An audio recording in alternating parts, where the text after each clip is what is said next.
Un petit mot pour vous dire que notre but, comme je pense que vous le savez, c'est de travailler pour aider les gens entre l'accident et la reconnaissance du handicap, parce que chaque fois qu'on parle du handicap, tout le monde nous dit « mais on fait beaucoup ». Ah oui, vous m'entendez pas de ça. Quand on parle du handicap, tout le monde le dit, on fait beaucoup pour le handicap, pour l'accessibilité, tout ça. C'est très bien, même, il faut continuer, on n'en fait jamais assez.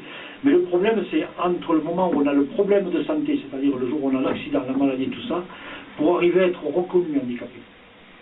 Là, c'est le parcours du combattant. Alors, c'est là où nous, on intervient, et on essaie de faire de notre mieux, ce que j'ai toujours dit. Les parfaits ne sont pas de ce monde, et on essaie, je pense que pour l'instant, on a de très bons résultats.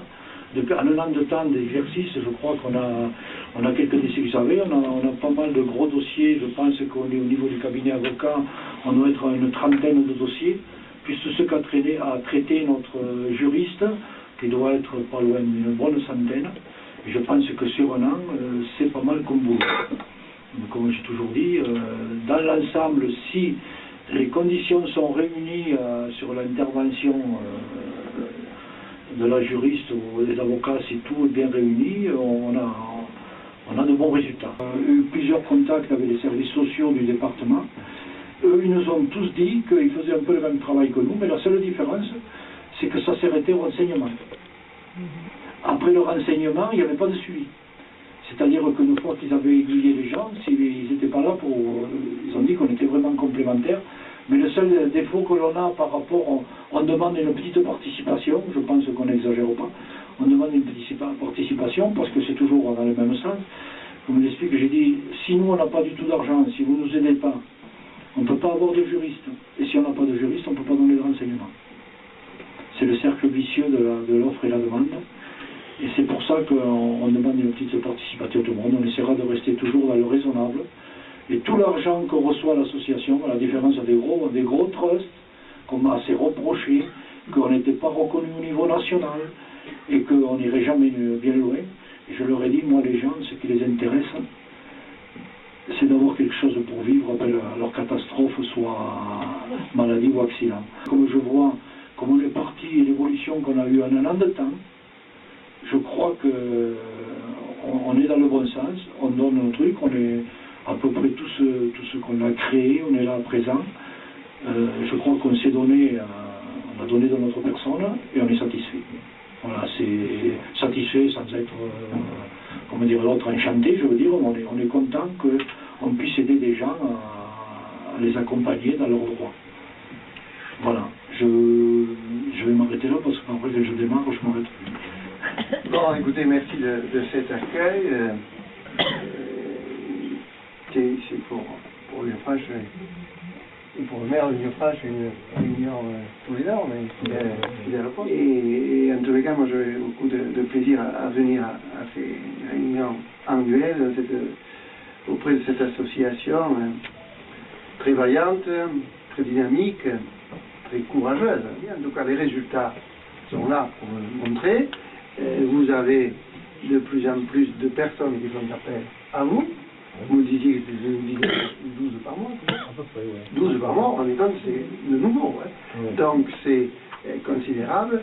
Et bon, et pourquoi les gens viennent vers vous? C'est parce que vous ramenez le service, tout simplement. Et des services souvent compliqués, puisque moi, en tant que médecin, je me souviens de ça aussi, quand on avait des personnes en souffrance, handicapées, on avait souvent du mal à les aider sur un plan purement médical, car la médecine a donné ce qu'elle pouvait. Et après, on se retournait vers des associations comme les vôtres, parce que la personne, à ce moment-là, a besoin d'avoir avec elle des défenseurs, des gens qui savent faire, qui savent où est le droit, qui savent quelles sont les possibilités d'aide qu'offre la législation, qui est en permanence changeante, évolutive, souvent dans le bon sens d'ailleurs, parce que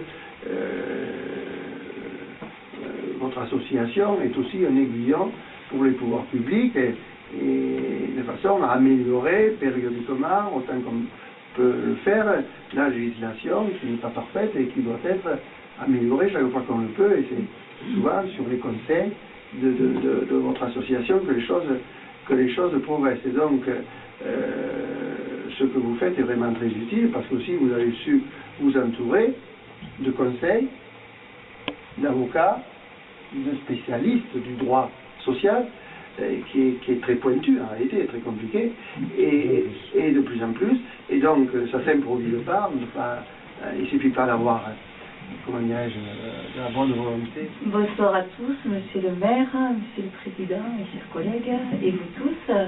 Bon, je suis un petit peu comme l'association, une nouvelle dans mon mandat, et je suis pas très bavarde, mais juste un petit mot pour dire toute la reconnaissance que j'ai pour tous ces bénévoles. Et puis, j'allais dire, heureusement, il y a beaucoup d'adhérents qui sont là aujourd'hui, mais aussi malheureusement, puisque ça prouve qu'il y a beaucoup de besoins. Mais votre action, elle est très bénéfique, c'est certain. Et donc, vous avez toute notre reconnaissance. Par rapport au département, bon, l'action sociale est une action qui reste une des compétences du département à part entière. Et on continuera certainement à vous aider. Et s'il n'y a pas eu encore le virement, c'est qu'il y a peut-être un petit manque de dernière minute, mais ça devrait être fait. Voilà, écoutez, je souhaite que vous soyez de plus en plus reconnus, et c'est le bouche à oreille qui est la plus grande des publicités. On ne fait pas de publicité 3 par 4 à ce genre de choses. Et je crois que c'est vos actions sur le terrain, vos actions bénéfiques qui feront que ça va perdurer, ça va aider beaucoup de monde. Voilà, bonne continuation, monsieur Tranier, à vous tous. Merci, je ne suis pas tout seul.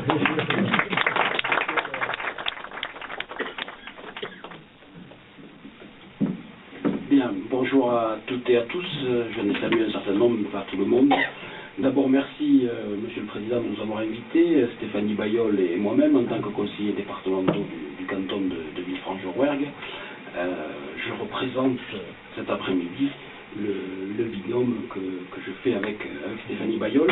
Je dois excuser, parce que je l'ai vu jeudi à une réunion, notre collègue Gisèle Rigal, vice-présidente du conseil départemental, qui ne peut pas être présente. Elle m'a demandé de l'excuser. Je veux bien sûr saluer Brigitte Mazard, ma collègue conseillère départementale du canton Aveyron-et-Tarn. On dit plutôt Aveyron-et-Viorne, non? Ça devrait être plutôt ça. C'est parce que ça concerne mon secteur. Voilà. Donc, je voudrais à mon tour saluer le travail que vous réalisez depuis la création de l'association, une association jeune, puisqu'elle remonte à juillet 2014, un travail de qualité, et je crois que c'est ça qui est important, et qui fait que votre nombre d'adhérents augmente, c'est-à-dire que vous rendez un réel service à la population de notre territoire qui connaît malheureusement des accidents de la vie, vous l'avez dit, accidents, handicap, etc. Et pour ces personnes, c'est souvent un parcours du combattant pour arriver à une juste reconnaissance de leurs droits. Vous avez évoqué la subvention du conseil départemental. Effectivement, on s'était rencontrés par rapport à cette question, et je pense effectivement, comme l'a dit Brigitte Mazard, que le versement va arriver très rapidement. Simplement, elle a été votée assez tardivement, puisque c'était le 26 octobre, donc il n'y a pas très longtemps, mais on va s'assurer qu'il ne manque rien et que cette subvention vous soit versée le plus rapidement possible. Et effectivement, vu son montant, ça vous permettra d'équilibrer l'exercice 2015. Brigitte Mazard l'a dit, la solidarité, c'est une compétence majeure du département. Solidarité à l'égard des personnes âgées, des personnes handicapées, solidarité en matière d'insertion. Et c'est vrai que cela représente une part très importante du budget du département et des départements en général. Vous avez souligné la complémentarité de votre rôle avec les services sociaux départementaux qui au quotidien agissent sur le terrain. Ils ont une vocation généraliste. Vous êtes plus des spécialistes, je dirais, du handicap. Et donc il y a là une complémentarité tout à fait intéressante et importante pour la population et pour notre territoire. Donc voilà, je voudrais à nouveau vous féliciter pour le travail que vous réalisez, et je suis sûr que lorsqu'on se retrouvera l'an prochain, le nombre d'adhérents, comme vous l'avez indiqué, aura augmenté. Alors, faut-il s'en féliciter ou pas, je ne sais pas, ça voudra dire qu'il y a des personnes qui sont en difficulté, mais ça voudra dire aussi qu'à ces personnes-là, vous rendez un vrai service et vous êtes les seuls à pouvoir le faire avec autant d'efficacité. Donc merci pour ce que vous faites, merci pour ce que vous êtes, et donc à l'année prochaine. Merci, Président. Monsieur le maire et Mesdames et Messieurs les représentants du département, encore merci de votre présence. Le Président vous l'a indiqué, mais enfin, je pense que l'association est très sensible à la présence des élus, d'autant que cette présence des élus leur permet de rappeler qu'il y a des subventions qui sont en cours, donc ça c'est une très très bonne chose. Le cabinet d'avocats donc intervient dans les dossiers. Nous sommes à nous tournons entre 20 et 30 dossiers que nous avons en cours, c'est-à-dire que c'est une très bonne chose. Notre méthode de travail, que ce soit clair, que ce soit diffusé, Elisabeth Rénal, qui est la juriste, fait tout un travail d'approche, et nous venons sur place, à Villefranche et à Rodez, nous venons sur place dans le cadre de consultations d'orientation. Qu'est-ce que ça veut dire? Ça veut dire que le premier contact que vous avez avec l'avocat, que ce soit Maître Laurent, Maître Soulier ou moi-même, puisqu'on est 6 avocats sur Albi, nous venons donc à tour de rôle, mais c'est Maître Laurent qui est la référente, puisqu'elle est spécialisée en dommages corporels. La première consultation, c'est d'orientation, c'est-à-dire que les questions classiques qu'on se pose, combien ça va me coûter, combien ça va durer, est-ce que j'ai des chances de gagner? C'est lorsqu'on rentre dans le vif d'une action judiciaire, ce sont les questions qu'on entend. Combien de temps? Combien ça va me coûter? Est-ce que j'ai des chances d'y arriver? Donc là, on vous donne, nous, une appréciation juridique qui est importante, parce qu'après, on va constituer le dossier, on va se revoir, on va discuter. Mais la première information, elle est là. C'est-à-dire que vous avez cette consultation grâce au partenariat que nous faisons avec l'association pour vous permettre d'avoir accès quasi gratuitement, mais c'est par le biais de l'association. Bien sûr, il faut être adhérent. Même des fois, nous, on reçoit des coups de fil, donc on fait attention que les personnes qui nous appellent soient adhérents, soient au jour de leur cotisation pour la trésorière. Donc on y est très sensible, mais on a cette première approche qui est très importante, cette première approche. Ensuite, la deuxième approche, ce que l'on reçoit dans le département du Tarn, le département du Tarn-et-Garonne où elle intervient également, c'est de ne pas rester seul lorsque vous avez un problème juridique. Les catastrophes, les échecs que l'on constate, c'est quand la personne est allée seule à une mesure d'expertise médicale, a répondu ou n'a pas répondu à un courrier officiel. C'est là. Le point de départ, je dis que nous, on gagne ou on perd souvent des dossiers sur le début de l'affaire. Après, on sait faire, on sait ce qu'il faut dire, on a connaît la jurisprudence, mais le point de départ est très important. D'où, comme l'a souligné Monsieur le maire et Mesdames et Messieurs du département, c'est la première approche qui est importante avec l'association. Si l'association estime qu'il y a un problème un peu technique, un peu compliqué, elle nous dirige vers nous, et nous sommes en capacité de dire attention, vous avez laissé passer un délai, puisqu'il y a des prescriptions, par exemple en matière d'assurance, il y a une prescription de 2 ans, que l'on oublie souvent, donc si vous laissez votre dossier de côté, et puis vous apercevez que 2 ans après vous voulez faire un recours, vous êtes fort clos, c'est-à-dire que vous ne pouvez plus le faire. Ou alors vous apercevez que vous êtes allé seul à une mesure d'expertise médicale, et que le TOUBI a mis que vous avez tel ou tel préjudice. Après, on ne peut pas y revenir dessus. Ou du moins, si on y revient dessus, ça devient particulièrement difficile. Donc surtout, c'est le message qu'on voulait avec Maître Laurent vous donner au niveau de l'appréciation. N'hésitez pas, à travers le filtre du président, des bénévoles, de Madame Rénal et de nous, d'avoir cette information, parce qu'elle est majeure. Parce qu'ensuite, il faut se battre en général, que ce soit un accident de la route, comme vous l'avez dit, Monsieur le maire, il y a trop d'accidents de la route. Un accident de la route, on a toujours des adversaires qui sont les compagnies d'assurance. La compagnie d'assurance, elle n'est pas là pour vous indemniser au maximum. Donc on se bagarre contre les compagnies d'assurance. On se bagarre également contre toutes les institutionnels. Donc il y a une démarche, et mieux on prépare le dossier, mieux on a des chances de le faire aboutir. Je ne dis pas de le faire gagner systématiquement, mais de le faire aboutir. Donc expertise médicale est très importante, parce qu'en général, dans la moitié ou les 3/4 des dossiers qu'on nous confie, il y a d'abord un examen médical, c'est-à-dire il y a un TOUBI qui vous a examiné, qui vous dire comment vous allez ou comment vous n'allez pas. Il ne faut jamais y aller seul aux expertises médicales. tous les dossiers débutent par une analyse médicale. Après, seulement après, il y a une analyse juridique, hein, que ce soit en matière d'accident, en matière de faute inexcusable dans le cadre du droit du travail. Tout ça débute par... Et nous avons, nous, nos correspondants, c'est-à-dire que nous avons des to-be avec nous, avec lesquels on travaille, qui sont en capacité de vous dire le médecin de la compagnie d'assurance a fait une exacte appréciation de votre préjudice. Ou alors, il a oublié tel poste de préjudice. Par exemple, le poste de préjudice qu'on oublie régulièrement, c'est celui du préjudice d'agrément. C'est-à-dire que si vous, à l'expertise, vous ne dites pas au to-be je ne peux plus jardiner, ou je ne peux plus accompagner ma femme faire les courses parce que j'ai un périmètre de marche limité, si vous ne le dites pas, ce n'est pas retenu. Si ce n'est pas retenu, ce n'est pas indemnisable. Donc, vous voyez, tout ça, et tout ça, comme vous l'avez dit, monsieur le maire, évolue à une vitesse supersonique, c'est-à-dire que le droit social et le droit à indemnisation évoluent beaucoup.